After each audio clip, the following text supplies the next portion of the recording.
Hi hello friends, welcome back to my YouTube channel. ಸ್ನೇಹಿತರೆ, ಇವತ್ತಿನ classes ನೋಡ್ತಾ ಹೋದರೆ PSTR ಮಾಡೆಲ್ ಪೇಪರ್ ಇದಾಗಿರುತ್ತೆ. ಸೋಷಿಯಲ್ ಸೈನ್ಸ್, ಸಮಾಜ ವಿಜ್ಞಾನಕ್ಕೆ ಸಂಬಂಧಪಟ್ಟಂತೆ ಕ್ವಶನ್ ಪೇಪರ್ ನೋಡ್ತಾ ಹೋಗೋಣ ಸ್ನೇಹಿತರೆ. ಸೊ ಇದೆಲ್ಲ ಇಲಾಖೆಯಿಂದ ಪ್ರಕಟಿಸಿರುವಂಥ ಒಂದು ಮಾಡೆಲ್ ಕ್ವಶನ್ ಪೇಪರ್ ಆಗಿರುತ್ತೆ.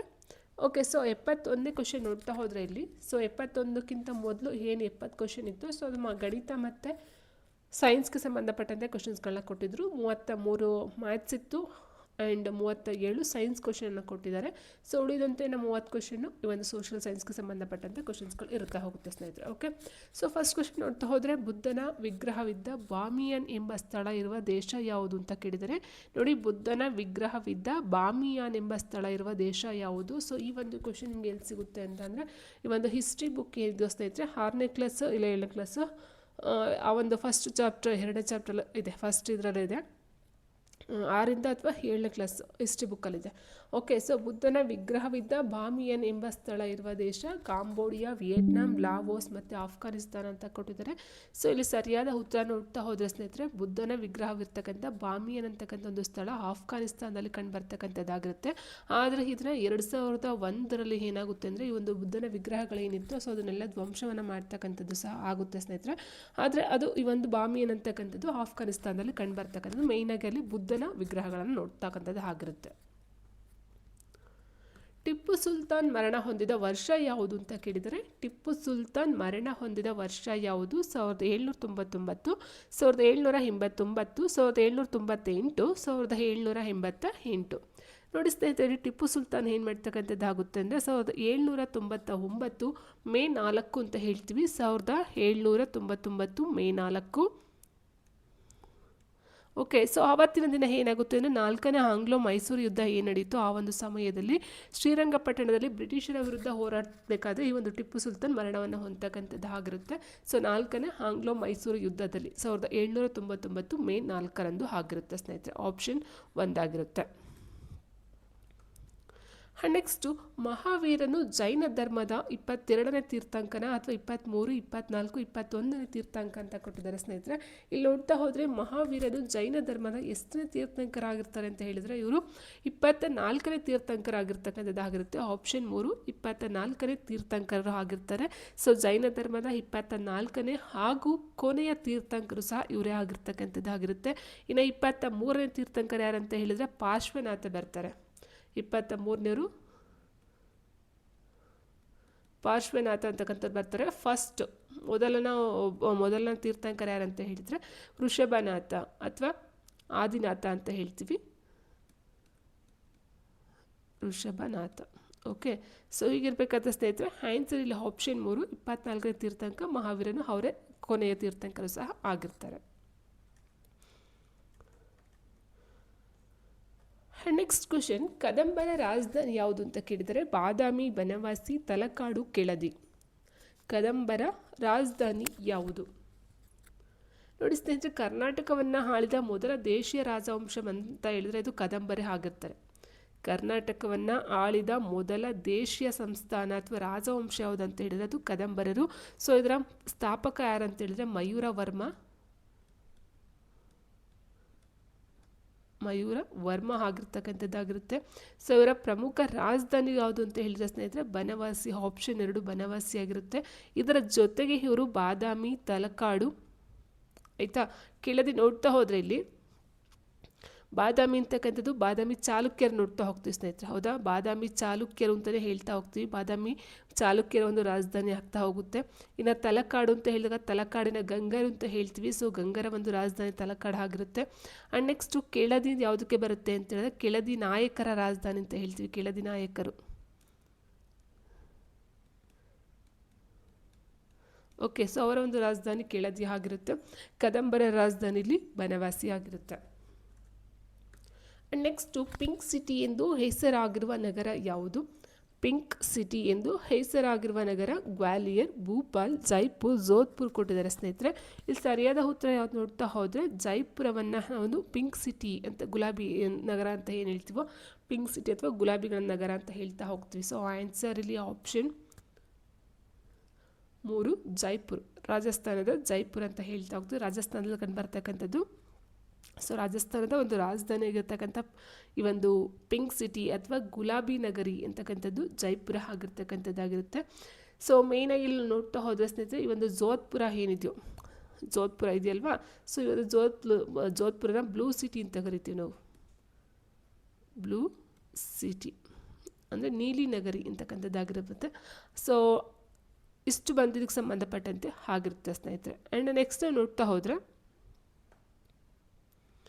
ಕೃಷ್ಣದೇವರಾಯನು ಈ ರಾಜಮನೆತನಕ್ಕೆ ಸೇರಿದವರು. ತುಳುವ, ಸಂಗಮ, ಸಾಳುವ, ಅರವೀಡ್ ಕೊಟ್ಟಿದ್ದಾರೆ.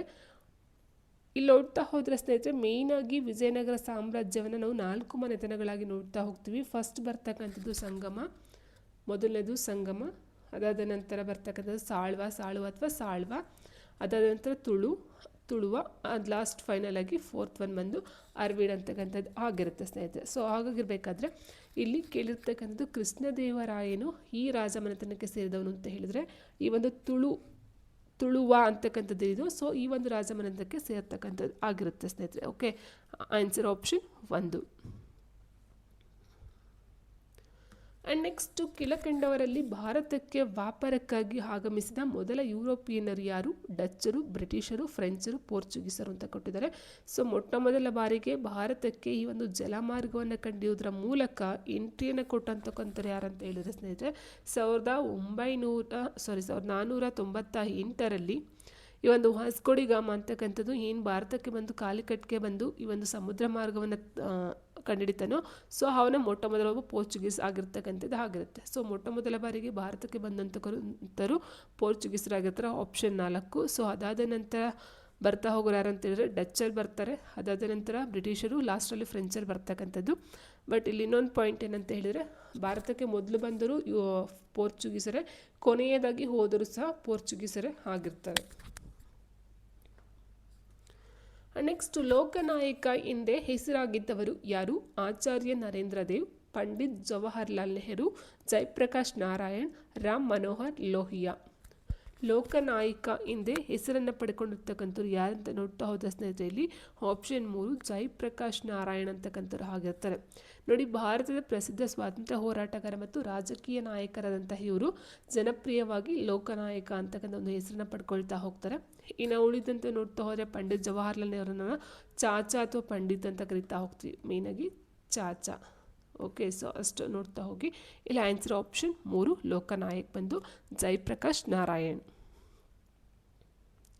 ಆ್ಯಂಡ್ ನೆಕ್ಸ್ಟು, ಅದ್ವೈತ ಸಿದ್ಧಾಂತದ ಪ್ರತಿಪಾದಕರು ಯಾರು ಅಂತ ಕೇಳಿದರೆ ರಾಮಾನುಜಾಚಾರ್ಯರು, ಶಂಕರಾಚಾರ್ಯರು, ಮಧ್ವಾಚಾರ್ಯರು ಆ್ಯಂಡ್ ಚೈತನ್ಯರು ಕೊಟ್ಟಿದ್ದಾರೆ ಸ್ನೇಹಿತರೆ. ಅದ್ವೈತ ಸಿದ್ಧಾಂತದ ಪ್ರತಿಪಾದಕರು ಯಾರು ಅಂತ ನೋಡ್ತಾ ಹೋದರೆ ಸ್ನೇಹಿತರೆ, ಇಲ್ಲಿ ಶಂಕರಾಚಾರ್ಯರು, ಆಪ್ಷನ್ 2 ಶಂಕರಾಚಾರ್ಯರು ಆಗಿರ್ತಾರೆ. ಯಾಕಂತಂದರೆ ಇಲ್ಲಿ ಅದ್ವೈತ ಸಿದ್ಧಾಂತ ಬಂದು ಶಂಕರಾಚಾರ್ಯರು ಆಗಿರ್ತಾರೆ.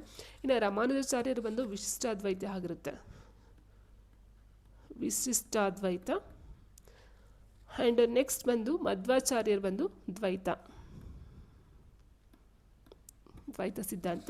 ಸೊ ಚೈತನ್ಯರು ಬರೋದಿಲ್ಲ. ಮೇಯ್ನಾಗಿ ಇಲ್ಲಿ ಅದ್ವೈತ ಶಂಕರಾಚಾರ್ಯ, ರಾಮಾನುಜಾಚಾರ್ಯ ಬಂದು ವಿಶಿಷ್ಟಾದ್ವೈತ, ಮಧ್ವಾಚಾರ್ಯರು ಬಂದು ದ್ವೈತ. ನೆಕ್ಸ್ಟ್, ಭಾರತದಲ್ಲಿ ಬ್ರಹ್ಮವಿದ್ಯಾ ಸಮಾಜದ ಚಟುವಟಿಕೆಗಳಿಗೆ ನವಚೈತನ್ಯ ನೀಡಿದವರು ಯಾರು? ಭಾರತದಲ್ಲಿ ಬ್ರಹ್ಮವಿದ್ಯಾ ಸಮಾಜದ ಚಟುವಟಿಕೆಗಳಿಗೆ ನವಚೈತನ್ಯ ನೀಡಿದವರು ಯಾರು? ನಾರಾಯಣ ಗುರು, ಪೆರಿಯಾರ್, ರಾಮಕೃಷ್ಣ ಪರಮಹಂಸರು, ಅನಿ ಬೆಸೆಂಟ್ ಕೊಟ್ಟಿದ್ದಾರೆ. ಇಲ್ಲಿ ನೋಡ್ತಾ ಹೋದ ಸ್ನೇಹಿತರೆ, ಬ್ರಹ್ಮವಿದ್ಯಾ ಸಮಾಜದ ಚಟುವಟಿಕೆ ಅಂತ ನೋಡ್ತಾ ಹೋದಾಗ ಅನಿ ಬೆಸೆಂಟ್ ಅವರು ಬರ್ತಕ್ಕಂಥದ್ದು ಆಗಿರುತ್ತೆ, ಆಪ್ಷನ್ 4 ಅನಿ ಬೆಸೆಂಟ್. ಯಾಕಂತ ನೋಡ್ತಾ ಹೋದರೆ ಸ್ನೇಹಿತರೆ, ಇಲ್ಲಿ ಬ್ರಹ್ಮವಿದ್ಯಾ ಸಮಾಜ ಅಂತಕ್ಕಂಥದ್ದು ಏನಿದೆಯೋ ಇದನ್ನು ಕರ್ನಲ್ ಹೆನ್ರಿ ಸ್ಟೀಲ್ ಆಲ್ಕಟ್ ಮತ್ತು ಮೇಡಮ್ ಬ್ಲಾವೆಟ್ಸ್ಕಿ ರವರು ಸ್ಥಾಪನೆಯನ್ನು ಮಾಡ್ತಕ್ಕಂಥದ್ದು ಆಗಿರುತ್ತೆ. ಸೊ ಮೇಯ್ನಾಗಿ ನೋಡ್ಕೊಳ್ತಾ ಹೋಗಿ ಆಲ್ಕಟ್ ಮತ್ತು ಈ ಒಂದು ಮೇಡಮ್ ಬ್ಲಾವೆಟ್ಸ್ಕಿ ಅಂತ ಹೇಳ್ತೀವಿ, ಬ್ಲಾವೆಟ್ಸ್ಕಿ. ಓಕೆ, ಸೊ ಇವರು ಈ ಒಂದು ಬ್ರಹ್ಮವಿದ್ಯಾ ಸಮಾಜವನ್ನು ಮೊದಲಿಗೆ ಸ್ಥಾಪನೆ ಮಾಡ್ತಕ್ಕಂಥದ್ದಾಗಿರುತ್ತೆ. ಸೊ ಇದರ ಪ್ರಧಾನ ಕಚೇರಿ ಬಂದು ಮದ್ರಾಸ್ ಅಥವಾ ಚೆನ್ನೈನಲ್ಲಿರ್ತಕ್ಕಂಥದ್ದಾಗಿರುತ್ತೆ, ಚೆನ್ನೈ. ಓಕೆ, ಸೊ ಚೆನ್ನೈನಲ್ಲಿ ಇರ್ತಕ್ಕಂಥದ್ದು. ಇನ್ನು ನೆಕ್ಸ್ಟ್ ನೋಡ್ತಾ ಹೋದರೆ ಚೆನ್ನೈನ ಅದು ಹೈಡಾರ್ ಅಂತ ಹೇಳ್ತೀವಿ. ಅದು ಸ್ಪೆಸಿಫಿಕ್ ಆಗಿ ನಿಮಗೆ ಏನಾದ್ರು ಪ್ಲೇಸನ್ನು ಕೇಳಿದ್ರೆ ಸ್ನೇಹಿತರೆ ಅದನ್ನ ನೀವು ಮೆನ್ಷನ್ ಮಾಡಬೇಕಾಗುತ್ತೆ. ಅಡಿಯಾರ್ ಅಂತ ಹೇಳ್ತಕ್ಕಂಥದ್ದಾಗಿರುತ್ತೆ. ಇನ್ನು ಹನಿ ಬೆಸೆಂಟ್ ಅವ್ರು ನೋಡ್ತಾ ಹೋದರೆ ಇವರು ಭಾರತಕ್ಕೆ ಬಂದ ನಂತರ ಬ್ರಹ್ಮವಿದ್ಯಾ ಸಮಾಜದ ಚಟುವಟಿಕೆಗಳಿಗೆ ತೀವ್ರ ಚಾಲನೆ ಮತ್ತು ನವಚೈತನ್ಯವನ್ನು ನೀಡ್ತಾ ಹೋಗ್ತಾರೆ. ಇವರು ಕೇಂದ್ರ ಹಿಂದೂ ಕಾಲೇಜನ್ನು ಸ್ಥಾಪಿಸ್ತಕ್ಕಂಥದ್ದಾಗಿರುತ್ತೆ. ಮತ್ತು ಹೋಮ್ ರೂಲ್ ಚಳುವಳಿನೂ ಸಹ ಮುನ್ನಡೆಸ್ಕೊಂಡು ಹೋಗ್ತಾರೆ. ಅಂದರೆ ಹೋಮ್ ರೂಲ್ ಚಳುವಳಿನ ಸ್ಥಾಪನೆ ಮಾಡಲ್ಲ, ಮುನ್ನಡೆಸ್ಕೊಂಡು ಹೋಗ್ತಾರೆ. ಕೇಂದ್ರ ಹಿಂದೂ ಕಾಲೇಜನ್ನು ಸ್ಥಾಪಿಸ್ತಕ್ಕಂಥದ್ದು ಹನಿ ಬೆಸೆಂಟ್ ಅವರು ಆಗಿರ್ತಾರೆ ಸ್ನೇಹಿತರೆ. ಓಕೆ, ನೆಕ್ಸ್ಟ್ ಕ್ವೆಶನ್ ನೋಡ್ತಾ ಹೋದರೆ ಅಸ್ಪೃಶ್ಯತೆಯ ಆಚರಣೆಯನ್ನು ನಿಷೇಧಿಸಿರುವ ಸಂವಿಧಾನದ ವಿಧಿ ಯಾವುದು ಅಂತ ಕೇಳಿದರೆ 17, 27, 37, 47 ಕೊಟ್ಟವ್ರೆ. ಅಸ್ಪೃಶ್ಯತೆಯ ಆಚರಣೆಯನ್ನು ನಿಷೇಧಿಸಿರುವ ಸಂವಿಧಾನದ ವಿಧಿ ಯಾವುದು? ನೋಡಿ ಸ್ನೇಹಿತರೆ, ನೋಡ್ತಾ ಹೋದರೆ 47 ಏನು ಕೊಟ್ಟಿದ್ದಾರೆ ನಿಮಗೆ, 47ನೇ ವಿಧಿ ಬಂದು ರಾಜ್ಯ ನೀತಿ ನಿರ್ದೇಶಕ ತತ್ವಗಳ ಅಡಿಯಲ್ಲಿ ಬರ್ತಕ್ಕಂಥದ್ದು ಆಗಿರುತ್ತೆ. ಸೊ ಇದು ಬರಲ್ಲ. ಇದು ಮೇಯ್ನಾಗಿ ಏನು ಹೇಳುತ್ತೆ, ಸಾರ್ವಜನಿಕ ಆರೋಗ್ಯವನ್ನು ಸುಧಾರಿಸ್ತಕ್ಕಂಥದ್ದು ಮತ್ತು ಜನರ ಪೌಷ್ಟಿಕಾಂಶದ ಮಟ್ಟ ಹಾಗೂ ಜೀವನ ಮಟ್ಟವನ್ನು ಹೆಚ್ಚಿಸ್ತಕ್ಕಂಥದ್ದು ಪ್ರಾಥಮಿಕ ಕರ್ತವ್ಯವಾಗಿ ನೋಡ್ತಾ ಹೋಗ್ತೀವಿ. ಯಾವುದರಲ್ಲಿ? 47ರಲ್ಲಿ ಮೇಯ್ನಾಗಿ ಇಲ್ಲಿ ಸಾರ್ವಜನಿಕ ಆರೋಗ್ಯ ಮತ್ತು ಪೌಷ್ಟಿಕಾಂಶ ಮಟ್ಟಕ್ಕೆ ಸಂಬಂಧಪಟ್ಟಂತೆ ಬರುತ್ತೆ. ಇನ್ನು 37ನೇ ವಿಧಿ ಇರ್ತಕ್ಕಂಥದ್ದು ಏನಿದೆಯೋ ಅದೇನು ಹೇಳುತ್ತೆ ನಮಗೆ ಅಂತ ಹೇಳಿದ್ರೆ, ಈ ಒಂದು ರಾಜ್ಯ ನೀತಿ ನಿರ್ದೇಶಕ ತತ್ವಗಳ ಅಡಿಯಲ್ಲಿ ಬರ್ತಕ್ಕಂಥ ಕಾನೂನಾತ್ಮಕ ಸ್ವರೂಪವನ್ನು ತಿಳಿಸ್ಕೊಡ್ತಕ್ಕಂಥದ್ದು 37ನೇ ವಿಧಿ ಆಗಿರುತ್ತೆ. ಸೊ ಅದು ಬರೋದಿಲ್ಲ. ಇನ್ನು ಉಳಿದಂತೆ 27ನೇ ವಿಧಿ ಏನು ಹೇಳ್ತಾ ಹೋಗುತ್ತೆ, ಈ ಒಂದು ನಾಗರಿಕರಿಗೆ ಧಾರ್ಮಿಕ ಸ್ವಾತಂತ್ರ್ಯವನ್ನು ನೀಡ್ತಕ್ಕಂಥ ಒಂದು ಮೂಲಭೂತ ಹಕ್ಕುಗಳಲ್ಲಿ ಒಂದಾಗಿರ್ತಕ್ಕಂಥದ್ದು ಧಾರ್ಮಿಕ ಸ್ವಾತಂತ್ರ್ಯ ಹಕ್ಕಿಗೆ ಸಂಬಂಧಪಟ್ಟಂತೆ ಕೊಡ್ತಕ್ಕಂಥದ್ದು 27. ಇನ್ನು ಉಳಿದಂತೆ 17ನೇ ವಿಧಿ ಏನಿದೆ ಇದು ಅಸ್ಪೃಶ್ಯತೆ ನಿವಾರಣೆಗೆ ಸಂಬಂಧಪಟ್ಟಂತೆ ಹೇಳ್ತಕ್ಕಂಥ ಒಂದು ವಿಧಿ ಆಗಿರುತ್ತೆ. ಇನ್ನು ನೆಕ್ಸ್ಟು ರಾಜ್ಯಸಭಾ ಸದಸ್ಯರ ಅಧಿಕಾರಾವಧಿ ಎಷ್ಟು ಅಂತ ಕೇಳಿದರೆ, ರಾಜ್ಯಸಭಾ ಸದಸ್ಯರ ಅಧಿಕಾರಾವಧಿ ಎಷ್ಟು? 3 ವರ್ಷಗಳು, 4 ವರ್ಷ, 5 ವರ್ಷ, 6 ವರ್ಷಗಳಂತೆಲ್ಲ ಕೊಟ್ಟಿದ್ದಾರೆ ಸ್ನೇಹಿತರೆ. ಇಲ್ಲಿ ಮೇಯ್ನಾಗಿ ನೋಡ್ತಾ ಹೋದರೆ ಈ ಒಂದು ರಾಜ್ಯಸಭೆ ಅಂತಕ್ಕಂಥದ್ದು ಏನಿದೆಯೋ ಇದನ್ನು ನಾವು ಸಂಸತ್ತಿನ ಮೇಲ್ಮನೆ ಅಂತ ಹೇಳ್ತೀವಿ. ಮೇಲ್ಮನೆ, ಸಂಸತ್ತಿನ ಮೇಲ್ಮನೆಯಾಗಿದ್ದು ಇದೊಂದು ಕಾಯಂ ಸದನವಾಗಿರುತ್ತದೆ. ಕಾಯಂ ಸದನವಾಗಿರ್ತಕ್ಕಂಥದ್ದಾಗಿರುತ್ತೆ. ಸೊ ಇದು ಮೇಯ್ನು 6 ವರ್ಷಗಳ ಕಾಲ ಅಧಿಕಾರವನ್ನು ಇರ್ತಕ್ಕಂಥದ್ದು. ಆಪ್ಷನ್ 4 6 ವರ್ಷಗಳ ಕಾಲ ಅಧಿಕಾರ ಇರ್ತಕ್ಕಂಥದ್ದಾಗಿರುತ್ತೆ. ಪ್ರತಿ 2 ವರ್ಷಕ್ಕೊಮ್ಮೆ 1/3 ಅಥವಾ 1/3 ಈ ಒಂದು ಸದಸ್ಯರು ನಿವೃತ್ತಿ ಆಗ್ತಾ ಹೋಗ್ತಾ ಇರ್ತಾರೆ, ಬೇರೆ ಬೇರೆ ಬರ್ತಿರ್ತಾರೆ ಸ್ನೇಹಿತರೆ. ಆಯಿತಾ? ಇನ್ನು ಇದಕ್ಕೆ ಹೋಲಿಸ್ಕೊಂಡು ನಾವು ಮತ್ತೊಂದು ಬರುತ್ತೆ, ರಾಜ್ಯಸಭೆ ಆದ ನಂತರ ಲೋಕಸಭೆ ಬರುತ್ತೆ ಅಲ್ವಾ. ಲೋಕಸಭೆಯಿಂದ ಇದು 5 ವರ್ಷಗಳಾಗಿರುತ್ತೆ. ಇದನ್ನು ನಾವು ಕೆಳಮನೆ ಅಂತ ಕರೀತಾ ಹೋಗ್ತೀವಿ ಸ್ನೇಹಿತರೆ. ಸೊ ಹಾಗಾಗಿ ಇಲ್ಲಿ ಮೇಯ್ನಾಗಿ ನೋಡ್ತಾ ಹೋದರೆ ಇಲ್ಲಿ 6 ವರ್ಷ ಅಂತಕ್ಕಂಥದ್ದು ರಾಜ್ಯಸಭಾ ಸದಸ್ಯರ ಅಧಿಕಾರಾವಧಿ ಆಗಿರುತ್ತೆ.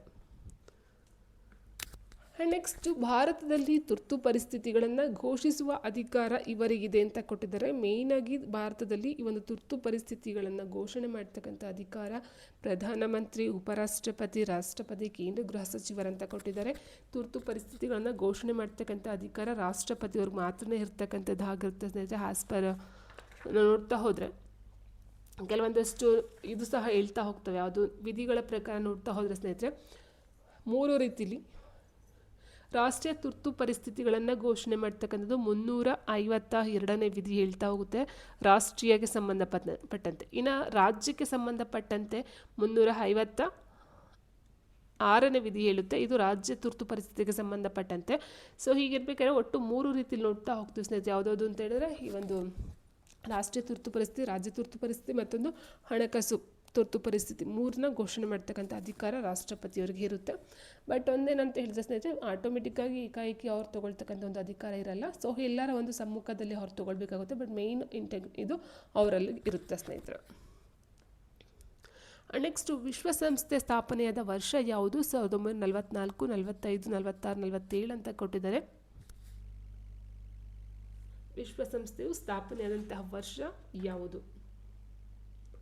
ನೋಡಿ ಇಲ್ಲಿ ವಿಶ್ವಸಂಸ್ಥೆ ಅಥವಾ UN ಯುನೈಟೆಡ್ ನೇಷನ್ಸ್ ಅಂತ ಹೇಳ್ತೀವಿ. ಅಕ್ಟೋಬರ್ 24, 1945 ಅಂತ ಏನು ಹೇಳ್ತೀವೋ 1945, ಅಕ್ಟೋಬರ್ 24ರಂದು ವಿಶ್ವಸಂಸ್ಥೆಯ ಒಂದು ಅಧಿಕೃತವಾಗಿ ಸ್ಥಾಪನೆ ಮಾಡಿರ್ತಕ್ಕಂಥದ್ದು ಆಗಿರುತ್ತೆ. ಸೊ ಈ ಒಂದು ವಿಶ್ವಸಂಸ್ಥೆ ದಿನವನ್ನು ಒಂದು ನೆನಪಿಗೋಸ್ಕರ ಏನು ಮಾಡ್ತಾರೆ, ಅಕ್ಟೋಬರ್ 24ರಂದು ವಿಶ್ವಸಂಸ್ಥೆ ದಿನವನ್ನಾಗೂ ಸಹ ಆಚರಣೆ ಮಾಡ್ತಕ್ಕಂಥದ್ದಾಗಿರುತ್ತೆ. ಸೊ ಇದರ ಒಂದು ಪ್ರಧಾನ ಕಚೇರಿ ಎಲ್ಲಿರುತ್ತೆ ಅಂತಂದರೆ ಅಮೆರಿಕದ ನ್ಯೂಯಾರ್ಕ್ನಲ್ಲಿ ನೋಡ್ತಾ ಹೋಗ್ತೀವಿ. ನ್ಯೂಯಾರ್ಕ್ ಅಮೆರಿಕದಲ್ಲಿ ಇರ್ತಕ್ಕಂಥದ್ದು. ಓಕೆ, ಸೊ ಇಷ್ಟು ಬಂದು ಇದಕ್ಕೆ ಸಂಬಂಧಪಟ್ಟಂತೆ. ಇನ್ನು ನೆಕ್ಸ್ಟ್ ನೋಡ್ತಾ ಹೋದರೆ ರಾಷ್ಟ್ರೀಯ ರಕ್ಷಣಾ ಕಾಲೇಜು ಇರುವ ಸ್ಥಳ ಯಾವುದು? ಬೆಂಗಳೂರು, ಹೈದರಾಬಾದ್, ಪಾಟ್ನಾ, ನವದೆಹಲಿ ಕೊಟ್ಟಿದ್ದಾರೆ ಸ್ನೇಹಿತರೆ. ಇಲ್ಲಿ 2 ಕ್ವಶನ್ ಬರುತ್ತೆ. ರಾಷ್ಟ್ರೀಯ ರಕ್ಷಣಾ ಅಕಾಡೆಮಿ ಬೇರೆ ಬರುತ್ತೆ, ರಾಷ್ಟ್ರೀಯ ರಕ್ಷಣಾ ಕಾಲೇಜು ಬೇರೆ ಬರುತ್ತೆ. ಅರ್ಥ ಮಾಡ್ಕೊಳ್ತಾ ಹೋಗಿ. ನೋಡಿ, ಇಲ್ಲಿ ರಾಷ್ಟ್ರೀಯ ರಕ್ಷಣಾ ಕಾಲೇಜ್ ಅಂತ ಹೇಳಿದರೆ ಇದು ಭಾರತದ ನವದೆಹಲಿಯಲ್ಲಿ ಕಂಡು ಬರ್ತಕ್ಕಂಥದ್ದು. ಆಯಿತಾ?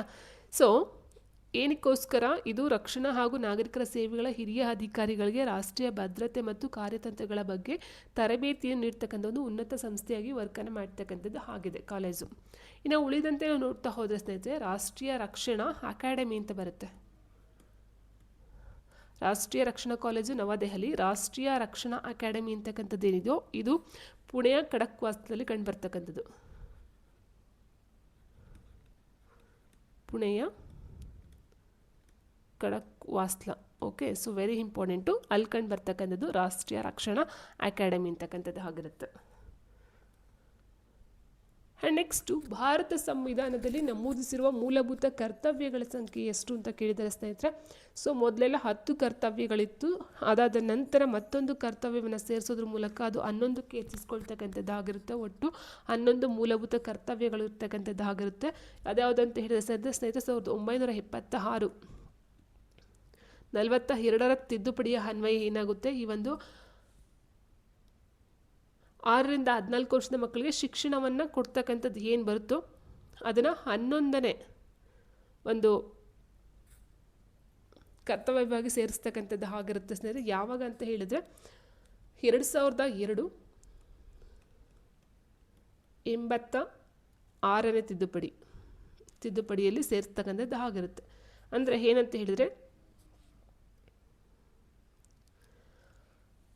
ಒಟ್ಟು 10 ಕರ್ತವ್ಯಗಳೇನಿತ್ತು, ಸೊ ಅದರ ಜೊತೆಗೆ 11 ಕರ್ತವ್ಯನ 2002ರಲ್ಲಿ 86ನೇ ತಿದ್ದುಪಡಿ ಅಡಿಯಲ್ಲಿ ಸೇರಿಸ್ತಕ್ಕಂಥದ್ದು ಆಗಿರುತ್ತೆ. ಸೊ ಮೊದಲು ಇದು ಸೇರಿಸಿರ್ತಾರೆ, ಹಿನ್ನೆಲೆ ಇರುತ್ತೆ. ಬಟ್ ಸೇರಿಸ್ತಕ್ಕಂಥದ್ದು ಯಾವಾಗ ಅಂದರೆ 2002ರಲ್ಲಿ ಒಟ್ಟು 11 ಕರ್ತವ್ಯಗಳು. ನೆಕ್ಸ್ಟ್ ನೋಡ್ತಾ ಹೋದರೆ 87ನೇ ಕ್ವಶನ್ ಈ ರೀತಿ ಇದೆ.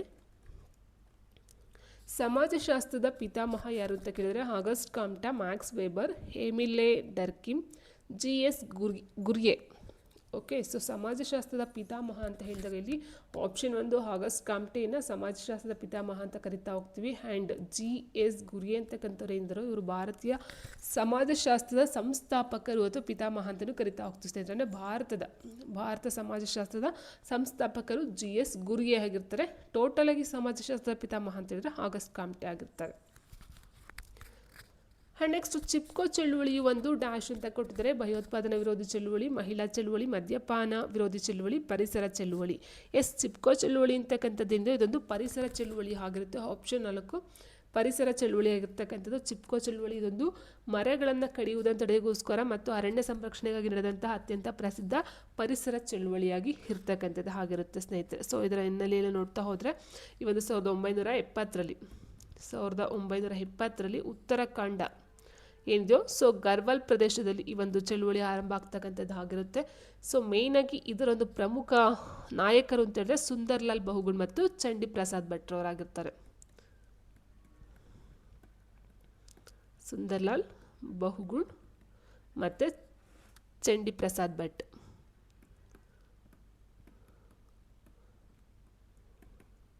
So very important. 1970ರಲ್ಲಿ ಉತ್ತರಾಖಂಡದ ಅಂದರೆ ಈಗಿನ ಉತ್ತರ ಪ್ರದೇಶ ಗರ್ವಾಲ್ ಪ್ರದೇಶದಲ್ಲಿ ಇದು ಆರಂಭ ಮಾಡ್ತಕ್ಕಂಥದ್ದು ಆಗಿರುತ್ತೆ. ಮೇಯ್ನಾಗಿ ಇಲ್ಲಿ ಪರಿಸರ ಮರಗಳನ್ನು ಸಂರಕ್ಷಣೆ ಮಾಡ್ತಕ್ಕಂಥದ್ದು.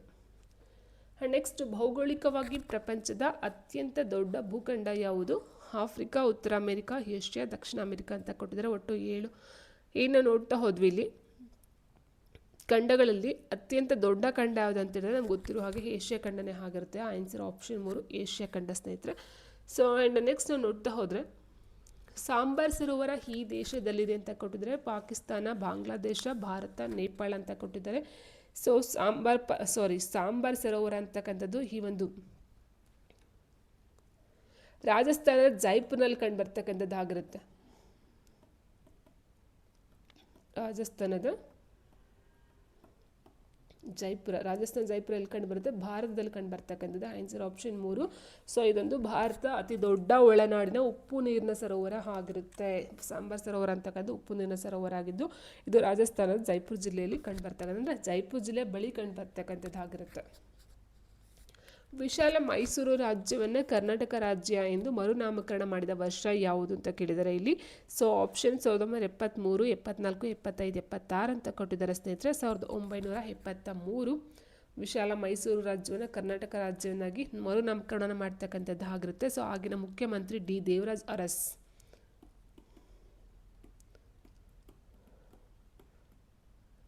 ದೇವರಾಜ್ ಅರಸ್ರವರ ನೇತೃತ್ವದಲ್ಲಿ ಮೈಸೂರು ರಾಜ್ಯ ಎಂಬ ಹೆಸರನ್ನು ಅಧಿಕೃತವಾಗಿ ಕರ್ನಾಟಕ ಎಂದು ಬದಲಾವಣೆಯನ್ನು ಮಾಡ್ತಕ್ಕಂಥದ್ದು ಆಗಿರುತ್ತೆ ಸ್ನೇಹಿತರೆ. ಓಕೆ, ನೆಕ್ಸ್ಟ್ ನೋಡ್ತಾ ಹೋದರೆ ಕಾವೇರಿ ನದಿಯ ಉಗಮ ಸ್ಥಾನ ಯಾವುದು? ಬಲ್ಲಾಳ ರಾಯನದುರ್ಗ, ಹಗರಿ, ಆಗುಂಬೆ, ತಲಕಾವೇರಿ ಕೊಟ್ಟಿದ್ದಾರೆ. ಕಾವೇರಿ ನದಿಯ ಉಗಮ ಸ್ಥಾನ ತಲಕಾವೇರಿ ಆಗಿರುತ್ತೆ, ಕೊಡಗಿನ ತಲಕಾವೇರಿ. ಆಪ್ಷನ್ 4. ನೆಕ್ಸ್ಟ್ KGF ಕರ್ನಾಟಕದ ಈ ಕೆಳಕಂಡ ಜಿಲ್ಲೆಯಲ್ಲಿದೆ. ಚಿಕ್ಕಬಳ್ಳಾಪುರ, ಕೋಲಾರ, ಚಿತ್ರದುರ್ಗ, ತುಮಕೂರು. ಸೊ ಇವೆಲ್ಲ ಗೊತ್ತಿರುವ ಹಾಗೆ ಸ್ನೇಹಿತರೆ, KGF ಅಂತಕ್ಕಂಥದ್ದು ಏನಿದೆಯೋ ಕೋಲಾರದ ಚಿನ್ನದ ಗಣಿ ಅಂತಲೇ ಹೇಳ್ತೀವಿ, ಕೋಲಾರದ ಚಿನ್ನದ ಗೋಲ್ಡು. ಸೊ ಆಪ್ಷನ್ 2 ಕೋಲಾರ ಬರ್ತಕ್ಕಂಥದ್ದು ಆಗಿರುತ್ತೆ. ಪೂರ್ಣ ಹೆಸರು ಕೋಲಾರ ಗೋಲ್ಡ್ ಫೀಲ್ಡ್ಸ್ ಅಂತ ಹೇಳ್ತೀವಿ. KGF ಕೋಲಾರ ಗೋಲ್ಡ್ ಫೀಲ್ಡ್ಸ್ ಅಂತಕ್ಕಂಥದ್ದು ಇದು ಕರ್ನಾಟಕದ ಕೋಲಾರ ಜಿಲ್ಲೆಯಲ್ಲಿ ಕಂಡು ಬರ್ತಕ್ಕಂಥದ್ದು ಆಗಿರುತ್ತೆ. ಇನ್ನು ನೆಕ್ಸ್ಟು ಚಪ್ರಮರಿ ವನ್ಯಜೀವಿಧಾಮ ಈ ಕೆಳಕಂಡ ರಾಜ್ಯದಲ್ಲಿದೆ. ಪಶ್ಚಿಮ ಬಂಗಾಳ, ಜಾರ್ಖಂಡ್, ಮಧ್ಯಪ್ರದೇಶ, ಬಿಹಾರ ಅಂತ ಕೊಟ್ಟಿದ್ದಾರೆ ಸ್ನೇಹಿತರೆ. ಚಪ್ರಮರಿ ಇಂತಕ್ಕಂಥ ಒಂದು ವನ್ಯಜೀವಿಧಾಮ ಎಲ್ಲಿ ಕಂಡು ಬರುತ್ತೆ ಅಂತ ಹೇಳಿದ್ರೆ ಈ ಒಂದು ಪಶ್ಚಿಮ ಬಂಗಾಳದ ಅಥವಾ ಪಶ್ಚಿಮ ಬಂಗಾಳ ರಾಜ್ಯದ ಜಲ್ಪಾಯುರ್ಗಿ ಅಂತ ಹೇಳ್ತಾರೆ.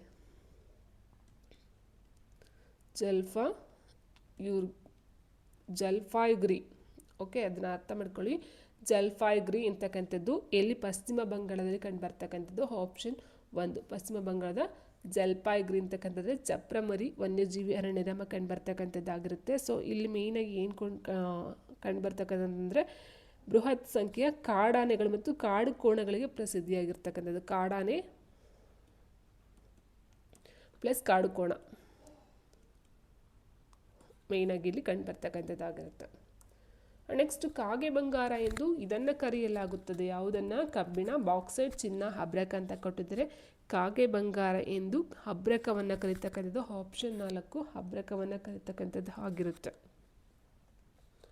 ಬಂಡು ಮತ್ತು ತೇಜು ಇವು ಸಾಗರ ಪ್ರವಾಹಗಳು, ಜೀವಂತ ಜ್ವಾಲಾಮುಖಿಗಳು, ಚಂಡಮಾರುತಗಳು, ಕಡಲ ತೀರಗಳಂತ ಕೊಟ್ಟಿದ್ದಾರೆ ಸ್ನೇಹಿತರೆ. ಬಂಡು ಮತ್ತು ತೇಜ್ ಅಂತಕ್ಕಂಥದ್ದು ಏನಿದೆ ಇವೆರಡೂ ಸಹ ಚಂಡಮಾರುತಗಳಾಗಿರುತ್ತೆ. ಆಪ್ಷನ್ 3 ಚಂಡಮಾರುತಗಳು. ಯಾಕಂದರೆ ಇಲ್ಲಿ ಬಂಡು ಮತ್ತು ತೇಜ್ ಅಂತಕ್ಕಂಥ ಹಿಂದೂ ಮಹಾಸಾಗರ ಮತ್ತು ಅರೇಬಿಯನ್ ಸಮುದ್ರದಲ್ಲಿ ಉಂಟಾದಂಥ ಉಷ್ಣವಲಯದ ಚಂಡಮಾರುತಗಳ ಹೆಸರಾಗಿರುತ್ತೆ. ನೆಕ್ಸ್ಟ್ ಕ್ವಶನ್ ನೋಡ್ತಾ ಹೋದರೆ ಮೊದಲನೇ ಪಂಚವಾರ್ಷಿಕ ಯೋಜನೆಯ ಅವಧಿ ಯಾವುದು ಅಂತ ಕೇಳಿದ್ದಾರೆ ಸ್ನೇಹಿತರೆ. 50, 55, 51, 56, 52ರಿಂದ 57, 53ರಿಂದ 58. ಸೊ ಮೊದಲನೇ ಪಂಚವಾರ್ಷಿಕ ಯೋಜನೆ ಶುರುವಾಗ್ತಕ್ಕಂಥದ್ದೇ ಈ ಒಂದು 1951ರಲ್ಲಿ ಶುರುವಾಗ್ತಕ್ಕಂಥದ್ದು ಆಗಿರುತ್ತೆ. ಹಾಗಾಗಿ ಇಲ್ಲಿ ಆನ್ಸರ್ ಆಪ್ಷನ್ 2 1951ರಿಂದ 56, ಒಟ್ಟು 5 ವರ್ಷಗಳ ಕಾಲ ಈ ಒಂದು ಮೊದಲನೇ ಪಂಚವಾರ್ಷಿಕ ಯೋಜನೆ ಶುರುವಾಗ್ತಕ್ಕಂಥದ್ದು. So and next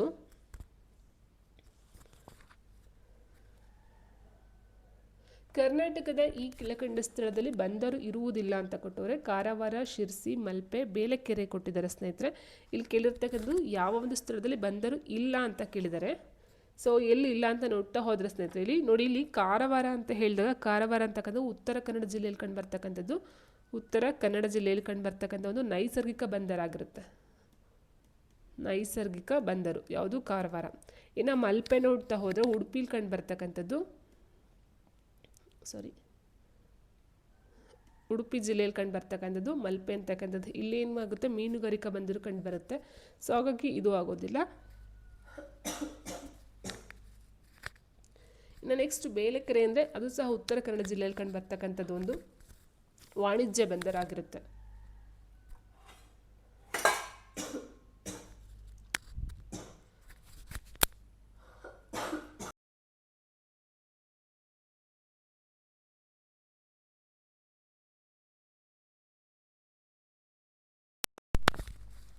so final ಆಗಿ ಶಿರ್ಸಿ ಅಂತಕ್ಕಂಥದ್ದು ಏನು ಸ್ನೇಹಿತರೆ, ಶಿರ್ಸಿಯಲ್ಲಿ ಯಾವುದೇ ಒಂದು ಬಂದರು ಕಂಡು ಬರುವುದಿಲ್ಲ. Answer option 2.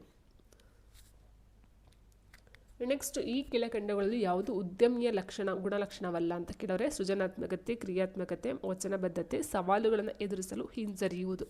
ಸೊ ಇಲ್ಲಿ ನೋಡಿದ ತಕ್ಷಣ ಗೊತ್ತಾಗುತ್ತೆ ಉದ್ಯಮಿಯ ಲಕ್ಷಣ ಅಲ್ಲ, ಅಂದರೆ ಸವಾಲುಗಳನ್ನು ಎದುರಿಸಲು ಹಿಂಜರಿತಕ್ಕಂಥದ್ದು ಗುಣಲಕ್ಷಣ ಅಲ್ಲ. ಇನ್ನು ಲಾಸ್ಟ್ ಕ್ವಶನ್, ಮಾರುಕಟ್ಟೆಯ ರಾಜ ಎಂದು ಇವರನ್ನು ಕರೆಯುತ್ತಾರೆ. ಗ್ರಾಹಕ, ವ್ಯಾಪಾರಿ, ಮಧ್ಯವರ್ತಿ, ವಿತರಕ ಕೊಟ್ಟಿದ್ದಾರೆ. ಮಾರುಕಟ್ಟೆಯ ರಾಜ ಅಂತ ಹೇಳಿದ್ರಲ್ಲಿ ಆಪ್ಷನ್ 1 ಗ್ರಾಹಕರಾಗಿರ್ತಾರೆ ಸ್ನೇಹಿತರೆ. ಓಕೆ, ಸೊ ಇದಾಗಿತ್ತು ಇವತ್ತಿನ ಕ್ಲಾಸ್. ವಿಡಿಯೋ ಇಷ್ಟ ಇದೆ ಒಂದು ಲೈಕ್ ಮಾಡಿ ಅಂತ ಹೇಳ್ತೆ. Thank you for watching.